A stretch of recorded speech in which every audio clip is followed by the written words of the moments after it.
I believe that most human beings are only living at about 40% of their capability. So the mind has a governor, like a car. If you're driving a car and the car has a governor on it, the car may say 130 miles an hour, but the governor is set for 91. Once that governor sets in, you get to 91, that car starts doing this. The car wants to go. The car wants to go, but that fucking factory said, we're not going past 91. We have a factory, a nice governor in our brain, and it's a survival mechanism. It protects us from pain and suffering.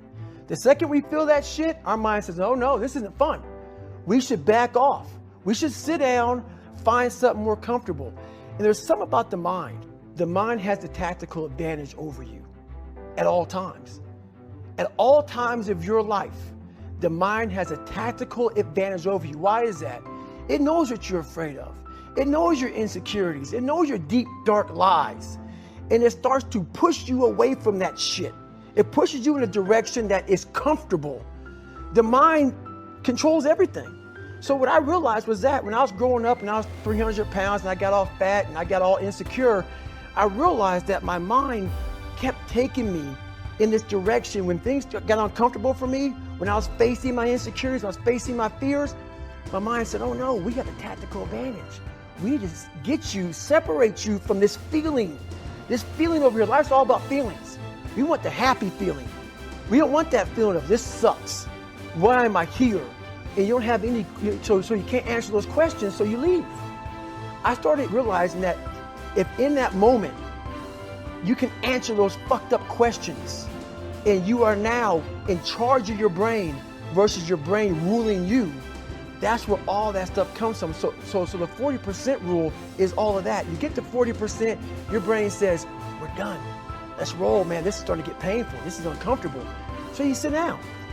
You have to figure out ways, and everybody's different. That's how the book kind of talks about, like we all have these things about, 5 steps to this and 4 steps to this. It's not more than that.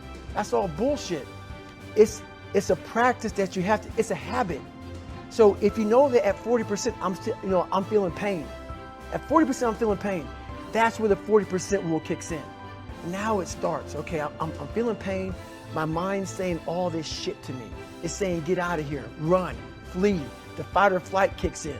Okay, we're done. We're not good enough. It starts telling you all these things. You start to believe it because the mind controls all. This is the time where you have to gain control back of your mind. It's okay. Let me see if I can go 45%. And once you start giving yourself more and more hope and start realizing, okay, the mind starts to be, okay, what are you doing? We're supposed to be going right and you're going left. You start then controlling your mind. Start finding more in yourself. And then it goes from 40% to a lot further than that. But that's the start of it though. Get to the spot where your mind is saying stop. Wherever that is, you gotta get there first. And then that's when that shit starts to work for you. You gotta control yourself in that moment.